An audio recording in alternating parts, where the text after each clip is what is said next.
मेघनाथ ने मेरे सीने पे मार दिया साधु बन के।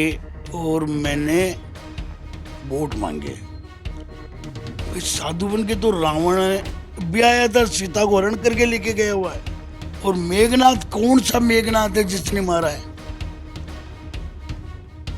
जबकि मेरा आक्षेप आज से नहीं, हमारे एमपी साहब के चुनाव से पहले भी, तब भी डॉक्टर साहब ने आते ही ऐसी बात बोली थी जो थोड़ी मेरे लिए ठीक नहीं थी। मैं पचा नहीं पाया था। ये शायद पब्लिक का मूड है। रंग को राजा के युद्ध में रंग को प्रिफेर किया और दूसरा की पब्लिक ने रंग को जिताया। उन्होंने नई के नाथ पे कसम खाई थी, शंकर जी को मैं जीता के रहूंगा। क्यों खाई थी? मेरे समझ कि डीसी जीत कैसे गया, क्योंकि मुझे ये मालूम पड़ रहा था कि एरिया के अंदर कोई उसके लिए काम नहीं कर रहा कांग्रेस का। हाँ, सचिन पायलट जरूर 2 बार जाके ईमानदारी से किया है और गुजर 100% डाइवर्ट भी हुआ है। बाकी मुरारीलाल जी से लेकर कांग्रेस का कार्यकर्ता वो भी नहीं है, वो भी नहीं है, वो भी नहीं है। कोई इस तरीके की हालात थी। तो अगर मेरे को भी अगर इकट्ठा कर लेते तो कौन सा उनका आजमा खराब हो रहा था, मैं समझ नहीं पा। राजस्थान की राजनीति में फिलहाल उपचुनाव तो खत्म हो चुके हैं और प्रदेश के अंदर 7 में से 5 सीटों पर बीजेपी ने जीत है वो दर्ज कर ली है। लेकिन सबसे ज्यादा चर्चा जो हो रही है वो हो रही है दौसा सीट की। दौसा सीट पर किरोड़ी लाल मीणा ने पूरी कोशिश की लेकिन वो जीत अपने भाई को नहीं दिलवा पाए। लेकिन उन्हीं के बाद में उनके भाई का और उनका बयान आता है कि कुछ जो जयचंद है जो हमारे भीतरी घात करके हमें नुकसान पहुंचाया है। और उसी के बीच में दौसा के पूर्व विधायक और भाजपा के नेता शंकरलाल शर्मा का एक ऑडियो है जो वायरल हो रहा है। आखिर उस ऑडियो की कितनी सच्चाई है, उस ऑडियो के बारे में जानने के लिए हम शंकरलाल शर्मा है उन्हीं के पास पहुंचे हैं और उन्हीं से जानते हैं कि आखिर उस ऑडियो की सच्चाई क्या है। शंकरलाल जी, फिलहाल तो हम आपका स्वागत सबसे पहले करेंगे पंजाब के। नमस्कार सर। एक ऑडियो है जो आपका वायरल हो रहा है जिसमें आप ये कहते हुए उसमें सुनाई दे रहे हैं कि जो वोट है वो आप डीसी बैरवा की ओर शिफ्ट कीजिए। हालांकि मैं इसकी पुष्टि नहीं करता हूँ, पंजाब केसरी पुष्टि नहीं करता है। ये ऑडियो सोशल मीडिया पर काफी चल रहा है। इस ऑडियो की ऊपर आप क्या कहेंगे? शुरुआत हम इसी से करते हैं। देखिए, ये सब बातें जो आई है वो आई है चुनाव के रिजल्ट के बाद में। चुनाव के रिजल्ट से पहले तो कोई बात नहीं आई, न मेरा कोई ऑडियो आया, न मेरे ऊपर और कोई आक्षेप लगा। मैंने टीवी के ऊपर देखा है, कुछ इंटरव्यू थे हमारे कैंडिडेट के कि सब आदरणीय श्री बड़ा रेस्पेक्टेड बोला है शंकरलाल जी शर्मा ने। ऐसा कोई नागरिक नहीं बचा जिसको टच नहीं किया। बड़ी खुशी की बात है। 10 साल से ऐसा कोई आदमी बचता भी नहीं था जिसको मैंने टच नहीं किया हो। मेरा काम है सेवा करना, मिलना और निरंतर। कभी मैं ऐसा नहीं है हार गया तब भी मैं दौसा में रहूं, तब भी मेरा रेगुलर दौसा में जाना रहा है। मैं घर पे नहीं बैठा। अब उनका ये कहना कि मैंने हर एक को टच किया है, इसके लिए भी खुशी की बात है। मैं घर पे बैठे टच कर रहा हूं, तभी उनको तो खुश होना चाहिए कि उनकी वोट प्रतिशत बीजेपी की हमारे आदरणीय भजनलाल जी के मुख्यमंत्री बनने के बाद में ये गर्व से कह सकते हैं कि राजस्थान की जनता ने जिस तरीके से भजनलाल जी की सरकार के ऊपर विश्वास मत करके किए और 5 सीटें जिताई। दौसा भी जीतते जीतते रह गए, लेकिन मैं 30,000 से आ रहा था। वो 2300 से आ रहे हैं, तो वोट प्रतिशत तो बढ़ा ही है ना। अब जयचंद से मैं समझ नहीं पाया वो किसको कहना चाहते हैं, क्योंकि जहां तक सवाल है हमारे कैंडिडेट्स का, उनको तो अब वो वाली कोई बात करने वाली बात ही नहीं है। वो तो केवल मात्र ये भाई कैंडिडेट हैं, असली है डॉक्टर किरोड़ी लाल जी, जिनके वो भाई हैं केवल मात्र। उससे पहले कभी वो सामाजिक कार्यकर्ता रहे भी नहीं। हाँ, टिकट की मांग के ऊपर अड़चन आता रहता था, एमपी का टिकट जगमोहन जी को मिलेगा, फिर उसका मिलेगा यूं, लेकिन कभी पॉलिटिक्स में या एरिया में कभी नहीं है। जहां तक जयचंद का सवाल है या किसी का बात का सवाल है, मेरे को आए थे, कहाँ आए थे, घर पे मैं था नहीं, मेरे से कोई मिला भी नहीं। कौन आया था, मेरे को बुलाया भी नहीं। और इलेक्शन तक मेरे को कोई आया भी नहीं मेरे को बुलाने। और वही बिना बुलाए तो मैं वैसे भी, कि शायद और कोई कैंडिडेट होता तो मैं पहुंच जाता। लेकिन जहां तक डॉक्टर साहब का सवाल है, उनके भाई के चुनाव के अंदर मैं अपने आप नहीं पहुंच के इंतजार कर रहा था, भाई आ जाए कोई का तो हम आएंगे। उसके बाद मेरे पास कोई आए भी नहीं। रोज मैं सुनता था कि भाई उनको बुलाया हमने, वो अहमदाबाद गए हुए हैं, वो तबीयत खराब है, वो आएंगे, लोग कहते थे। कभी कभी आपकी चर्चाओं में, अखबारों में, इन पे भी आता था। पब्लिक की डिमांड थी, लेकिन वो कोई मेरे पास आए नहीं। लेकिन शंकर लाल जी, जैसे बात करें कि जो ऑडियो है, अगर आप चाहें तो मैं आपको ऑडियो सुना भी सकता हूँ। उस ऑडियो में कई ऐसी चीज़ें हैं जो अब काफ़ी ज़्यादा सुर्खियां बटोर रही है सोशल मीडिया पर। देखिए ऐसा है, सुर्खियां का जहां तक सवाल है, ऑडियो और वीडियो को अगर आप देखोगे, सोशल मीडिया के ऊपर जाएंगे तो कितनी बदतमीजी की बातें आ रही है, उनको मैं बोल नहीं सकता। कैसे कैसे उनके आदमी क्या बोल रहे हैं उसके बारे में बता नहीं सकता। लेकिन एक खुशी की बात भी है, हमारे इतने बड़े बड़े लीडर्स सभी को बुलाया। सीएम साहब भी 2 बार गए, हमारे प्रदेश अध्यक्ष जी भी गए, डिप्टी दिया कुमारी जी भी 2 बार गई है, आदरणीय बैरवा साहब भी 2 बार गए हैं, मैडम साहब रेगुलर वहीं रहे हैं, संदीप जी वहां रेगुलर रहे हैं, लोकल 3 एमएलए 24 घंटे काम कर रहे हैं। अगर पब्लिक की मेरे 10 साल की सेवा का मैं जीता, बात अलग है, नहीं जीता, लेकिन वो ये डिमांड कर रही है कि साहब वो क्यों नहीं आ रहे, क्यों नहीं आ रहे, क्यों नहीं आ रहे।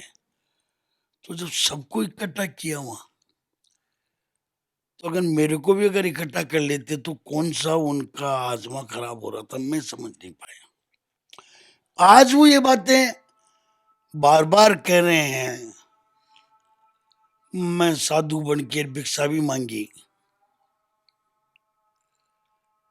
मेरे को लोगों ने तीर दे दिए। अगर मैं वो पुत्र रावण का क्या नाम उसका, मेघनाथ ने मेरे सीने पे मार दिया साधु बन के, और मैंने वोट मांगे। भाई साधु बन के तो रावण भी आया था, सीता को हरण करके लेके गया हुआ है। भाई जब रामायण की बात करते हैं, रावण की बात करते हैं, और मेघनाथ कौन सा मेघनाथ है जिसने मारा है? जबकि मेरा आक्षेप आज से नहीं, हमारे एमपी साहब के चुनाव से पहले भी, उससे पहले भी हमारे प्रभारी जी के सामने जो मिस्टर एमपी के अंदर प्रभारी थे, उनके सामने हमारी मीटिंग करी थी एमएलए की, जिलाध्यक्षों की। तब भी डॉक्टर साहब ने आते ही ऐसी बात बोली थी जो थोड़ी मेरे लिए ठीक नहीं थी, क्या मैं पचा नहीं पाया था। कन्हैयालाल सबसे डेमी कैंडिडेट, सबसे कमजोर कैंडिडेट।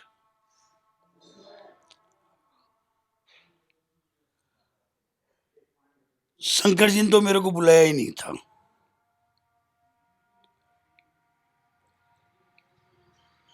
चलो अब देखते हैं। फिर आगे के साहब मेरे तो 7 सीटों की जिम्मेवारी है, मेरे को इशारा करना। फिर आ गया भाई मैं दूसरा जीता के रहूंगा। मैं नहीं बोल रहा था, वही बोल रहे थे। बहुत बढ़िया बात करिए, मैंने कहा, मैं नहीं बोला। और नहीं बुलाने के पीछे एक कोच था। हमारे प्रधानमंत्री जी के टाइम में उन्होंने बहुत बड़ा जलसा किया था, और उस जलसे के अंदर के बाद में हम यहाँ की 8 कॉन्स्टिट्यूंसी के 8 एमएलए हारे थे। उन्होंने नई के नाथ पे कसम खाई थी, शंकर जी को मैं जीता के रहूंगा। क्यों खाई थी मेरे समझ में आ रही। मैं उसके बाद में कोई आया गया भी नहीं। सेकंड में नहीं बुलाने का भी एक ऐसा कारण था कि लोगों के अंदर विश्वास नहीं था, जिस तरीके से अब भी सामने भी आ गया। मैं तो वंडर कर रहा हूं कि डीसी जीत कैसे गया,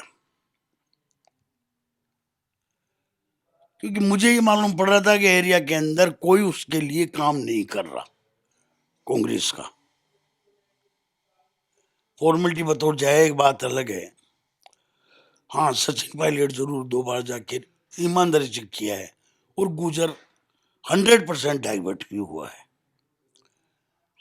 बाकी मुरारी लाल जी से लेकर कांग्रेस का कार्यकर्ता, वो भी नहीं है, वो भी नहीं है, वो भी नहीं है, कोई इस तरीके की हालात थी।